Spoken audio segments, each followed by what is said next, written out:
Hello दोस्तों, dictation start होगी 3 second बाद। स्टार्ट। बहुत से लोग आनंद के विषय में चिंतन करते हैं और चाहते हैं कि आनंद उनके पास मौजूद रहे। हमारे मन मस्तिष्क में जो चीज़ें बसी होती हैं उनके माध्यम से ही आनंद या विषाद बाहर की तरफ आता है। उसके लिए सबसे पहले हमें अपने चिंतन के स्तर को सुधारना होगा।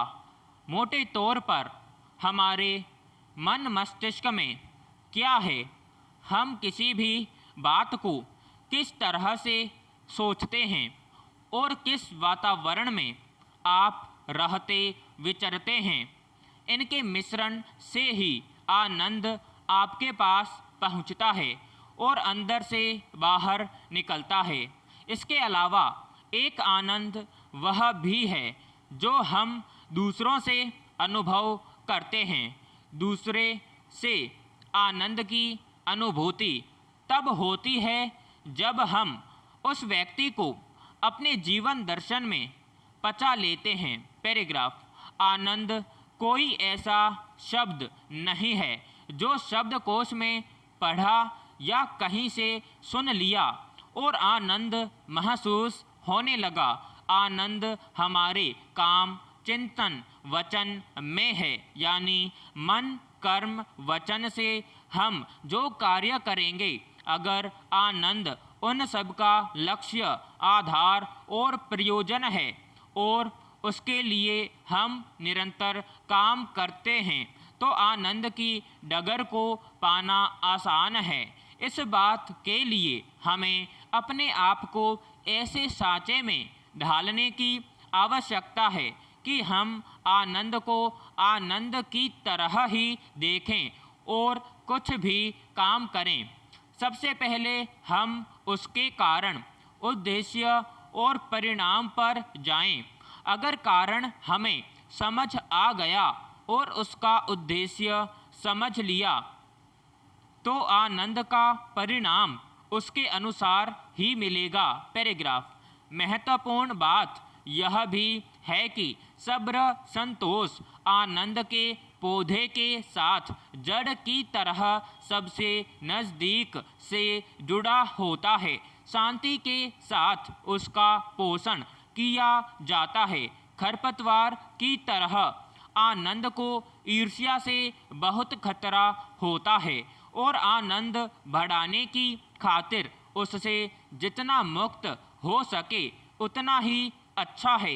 ये सब बातें भी आनंद के विस्तार के साथ जुड़ी होती हैं। सच यह है कि मृग मरीचिका की तरह हम आनंद बाहर खोज रहे होते हैं, पर आनंद का खजाना तो हमारे मन की डोर से जुड़ा है। इसलिए दुनिया की चीज़ों में आनंद की तलाश फिजूल है। कुदरत ने तो आनंद ही आनंद दिया है, दुख तो हमारी खोज है। इसीलिए कहा गया है कि शिकवे तो सभी को हैं जिंदगी से, पर जो जीवन को आनंद से जीना चाहते हैं वे शिकायत नहीं करते। पैराग्राफ। आनंद के लिए सबसे ज़्यादा ज़रूरी है कि हम अपेक्षाएं अपने जीवन में बहुत ज़्यादा न पालें। अपेक्षाओं के कारण ही व्यक्ति बहुत परेशान होता आया है। इससे तथ्य से इनकार नहीं किया जा सकता कि अंदर की गतिविधियों से बेखबर व्यक्ति अपेक्षाओं के जंजाल में दिग्भ्रमित होकर आनंद कहीं और ढूंढने में लगा रहता है। कभी कभी उसमें खुद के लिए ही उपेक्षा भाव पैदा हो जाता है। अपेक्षा और उपेक्षा के द्वंद्व व्यक्ति के आनंद से प्रत्यक्ष और परोक्ष जुड़े होते हैं। पर निंदा रस और पर दोष दर्शन भी हमारे आनंद को कम करते हैं। कहा यह भी जाता है कि पर निंदा आरंभ में मजा और अंत में सजा देती है। पैराग्राफ। दरअसल आनंद एक ऐसा आभास है जिसे हर कोई ढूंढ रहा है, और दुख एक ऐसा अनुभव है जो आज हर एक के पास है। फिर भी जिंदगी में वही कामयाब है जिसे खुद पर विश्वास है। एक व्यक्ति ने एक फकीर से पूछा, आनंद का बेहतरीन दिन कौन सा है? फकीर ने प्यार से कहा, मौत से एक दिन पहले। व्यक्ति ने कहा, मौत का तो कोई वक्त नहीं। फकीर ने मुस्कराते हुए कहा, तो जिंदगी का हर दिन आखिरी दिन समझो और जीने का आनंद लो। इसलिए कभी उत्तम पल का इंतजार न करें, हर एक पल का आनंद लें और उसे उत्तम बनाएं। आनंद के लिए छोटा या बड़ा होना जरूरी नहीं है। जो आनंद अपनी छोटी पहचान बनाने में है, वह किसी बड़े की परछाई बनने में नहीं है। पैराग्राफ।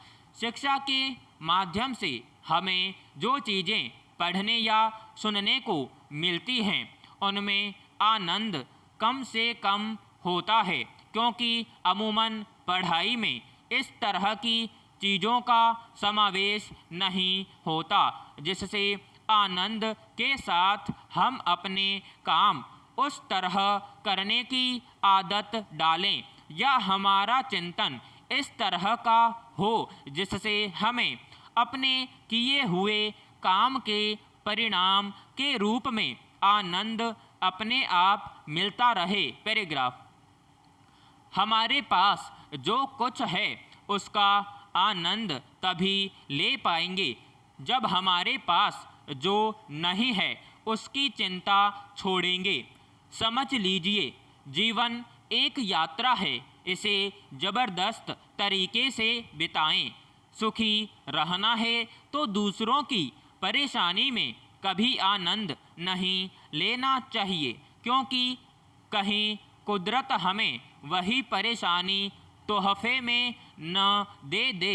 कहा भी गया है कि कृतज्ञ हृदय और शांत चित्त व्यक्ति से आनंद कभी दूर नहीं रहता।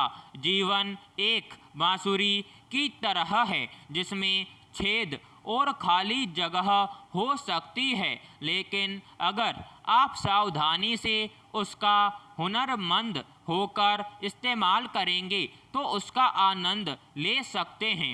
आनंदित व्यक्ति सूर्य की रोशनी के समान होता है जो दूसरों को भी प्रकाशित करता है। पैराग्राफ।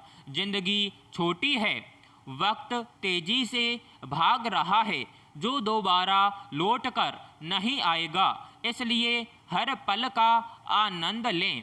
आप अकेले बोल तो सकते हैं पर बातचीत नहीं कर सकते, वैसे ही आप अकेले आनंदित हो सकते हैं पर आनंद का उत्सव नहीं मना सकते।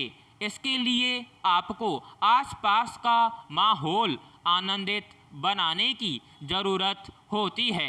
विराम। पैराग्राफ। अचानक यह खबर आना राहत की बात है कि तीसरी लहर बच्चों के लिए खतरनाक नहीं होगी। दरअसल जब से इस बारे में चेतावनियां आने लगीं, तब से ही राज्यों से लेकर अभिभावकों तक की नींद उड़ी हुई है। ऐसा होना लाजिमी भी है। बच्चों के साथ स्थितियां गंभीर रूप धारण करते देर भी नहीं लगती। दूसरी लहर का कहर तो हम भुगत ही रहे हैं। किसी ने कल्पना भी नहीं की होगी कि हालात इतने बदतर हो जाएंगे। ऐसे में बच्चों की सुरक्षा का मामला और गंभीर हो जाता है। पर अब नए तथ्य सामने आए हैं। केंद्रीय स्वास्थ्य मंत्रालय ने इस आशंका को बेबुनियाद बताया है कि तीसरी लहर बच्चों के लिए ज़्यादा घातक होगी। कारण यह कि इस बारे में कोई ठोस वैज्ञानिक संकेत नहीं मिले। विराम समाप्त।